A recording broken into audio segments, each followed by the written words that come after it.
Zee Marathi, चर्चाही होणारच. ज्ञानेश्वर माऊली तुकाराम, जयराम जय जय राम कृष्ण हरी, ओम श्री साईराम या गजरात टाळ व मृदुंगांच्या आवाजात भजन गात धर्मावरम ते पट्टपुरते अशी आषाढी एकादशी निमित्तानं 22 जुलै ते 25 जुलै दिंडी काढण्यात येते. यंदाचं हे दिंडीचं 32वं वर्ष आहे. दिंडीत 3,500 पेक्षा जास्त वारकरी सहभागी आहेत. तर कोल्हापूर जिल्ह्यामधून खांठागळे, कळे, हुपरी, रुकडी, दत्तवाड, हळदी परिसरातील 250 वारकऱ्यांचा समावेश आहे. ज्याप्रमाणे पंढरपूरला राज्यभरातून आषाढी एकादशी निमित्तानं लाखो वारकरी दर्शनासाठी येतात, त्याप्रमाणे महाराष्ट्र राज्यातील वारकरी आंध्र प्रदेश राज्यातील पुट्टपुर्ती इथं श्री सत्यसाई बाबांच्या प्रशांती निलयमच्या या आश्रमापर्यंत आषाढी एकादशी निमित्तानं दिंडी काढतात. 1994 पासून आंध्र प्रदेश राज्यातील धर्मावरम ते पुट्टपर्ती सुमारे 45 किलोमीटर अंतर 4 दिवस चालत पूर्ण करतात. दिंडीची सुरुवात धर्मावरम येथील शिर्डी साई मंदिरातून करण्यात आली. या दिंडीत पालखी असते. यात विठ्ठल रुक्मिणी यांच्या मूर्तीवर श्री सत्यसाई बाबाची प्रतिमा असते. या पालखीसोबत भगवे झेंडे घेतलेले वारकरी, टाळकरी, डोक्यावर तुळशी वृंदावन घेतलेल्या महिला असतात. जय जय रामकृष्ण हरी, विठ्ठल विठ्ठल, ज्ञानेश्वर माऊली तुकाराम, ओम श्री साईराम या नामाच्या गजरात ही दिंडी निघत असते. सुरुवातीला 150 वारकरी होते, आता ती 3,500 पर्यंत गेले. या 4 दिवसात वारकऱ्यांच्या चहा, नाश्ता, जेवणाची सोय श्री सत्यसाई सेवा संघटनेच्या माध्यमातून करण्यात येते.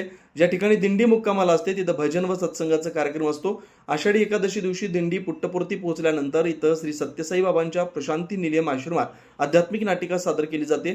त्यानंतर सदर वारकरी श्री सत्यसाई बाबांच्या समाधीचं दर्शन घेतात. ओम श्री साईराम, जय हरी विठ्ठल, जय जय कुंडलिक वरदे हरी विठ्ठल, श्री ज्ञानदेव तुकाराम, पंढरीनाथ महाराज की, बोला सत्यसाई भगवान की. मंडळी, भगवान श्री सत्यसाई बाबांनी आमचा आराध्य दैवत महाराष्ट्र आणि गोव्यासाठी हे गोड एक आम्हाला सुंदरशी भेट दिली आहे. कोणती भेट तर आषाढी एकादशीची यात्रा. ज्ञानदेवे रचिला पाया, तुका झाला से कळस. जसं ज्ञानदेवांनी पंढरीची वारी सुरू केली 700 वर्षापूर्वी, तसंच आमच्या साई विठ्ठलांनी 35 वर्षापूर्वी ही वारी सुरू केली. 10-12 भक्तांना घेऊन स्वामी धर्मावरून ते पुट्टपर्यंत पायी गेले. हे 45 किलोमीटर अंतर आम्ही वारकरीसुद्धा, मी चैताली किटी, चंद्रपूर समिती आणि आता वास्तव्य माझं नागपूर समितीत आहे. गेले 17 वर्ष झाले मी या वारीचा आनंद घेतो. मंडळी, तेव्हा मी सुरुवातीला जॉईन केली ते 400-500 लोक असायचे. आता 2-2.5 हजार, मागच्या वर्षी 3,000 आकडा 100 वाढदिवसाच्या दिवशी आमच्या वारकऱ्यांनी गाठला. वाजत गाजत नाचत 3 दिवस पालखीचा मुक्काम, बासमपल्ली, तन्मुखला, कोत्तेचेरू असं करत करत पुट्टपर्तीला 3ऱ्या दिवशी वारी पोहोचली. आणि आषाढी एकादशीच्या दिवशी साई विठ्ठलाच्या दरबारी आम्ही सर्व वारकरी सुंदर त्याच्या चरणी आमची सेवा ठेवू. हा आनंद तुम्ही सगळ्यांनी घ्या आणि दरवर्षी या आषाढी दिंडीला या. 2026ची ही सुंदर दिंडी 22, 23 आणि 24 या दिवशी आहे आणि 25ला आम्ही आषाढी एकादशी करून आमच्या गावी परतलो. पण हा आनंद जसा पंढरपूरचा आनंद आहे तसाच हा साई विठ्ठलाच्या पुट्टपर्ती नगरी आनंद आहे. तो आनंद घ्या.